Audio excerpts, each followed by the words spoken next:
The dare was simple. Spend one night in the old Blackwood house on the edge of town. Everyone called it the newspaper house. My friends, Sarah and Mike, stood at the rusty gate, their faces pale in the moonlight. "You don't have to, Leo," Sarah whispered. "But I had to. I'd be a legend." I pushed the heavy oak door open. It groaned like a tired old man. The air inside was thick and smelled like dust and forgotten stories. My flashlight beam cut through the darkness, landing on the famous room. The walls were plastered floor to ceiling with old, yellowed newspapers. In the corner sat a boxy television, its screen as gray and lifeless as a tombstone. "See you in the morning," I called out, trying to sound braver than I felt. I shut the door, and the click of the latch echoed in the silence. I unrolled my sleeping bag in the middle of the floor. The room felt normal, just a weird, papered room. The legends were probably just stories to scare kids. To prove it to myself, I walked over to the TV and twisted the knob. A loud crackle filled the room as the screen exploded with black and white static. The buzzing was almost comforting, a noise in the dead quiet. I sat down and aimed my flashlight at the walls. The headlines were from decades ago. "Mayor cuts ribbon on new bridge." "Local girl wins spelling bee." I scanned the tiny black and white photos of smiling people. For a second, I thought I saw the mayor photo change. His polite smile seemed to stretch, just for a moment, into a sly smirk. I blinked, shaking my head. It was just a trick of the light. It had to be. But the room was starting to feel different, colder. The steady buzz of the TV began to warp. It wasn't just static anymore. Underneath the fuzz, I could hear whispers, faint like a radio station from far away. They were saying names. Eleanor, Arthur, Beatrice. I didn't know anyone by those names.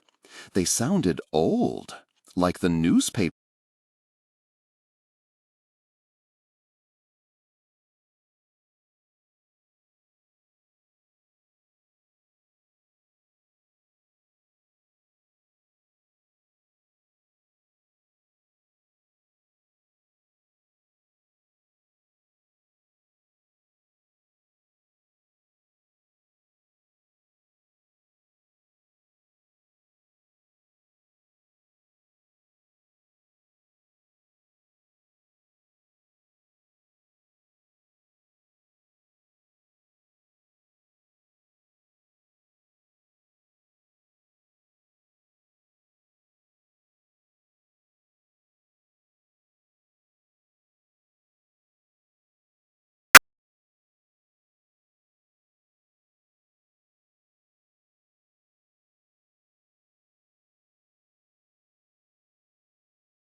My mind twisted, unable to process what was real.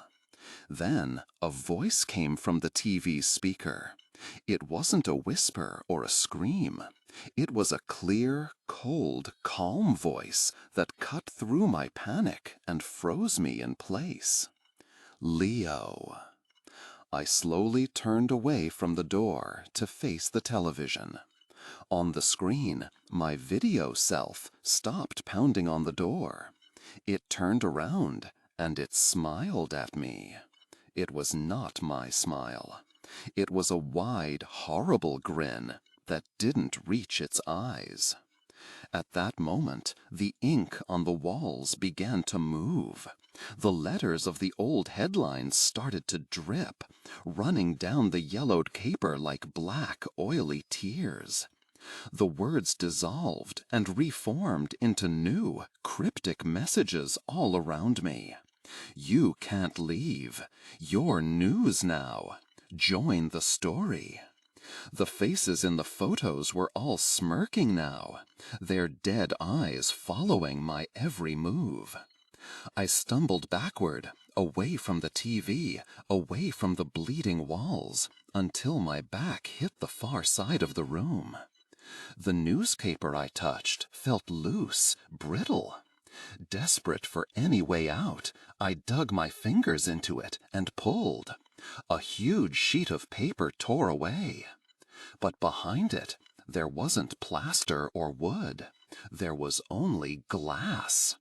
A dark screen filled with the same swirling, chaotic static. I ripped away another piece, and another. It was all the same. The walls weren't covered in newspaper. The walls were the screens.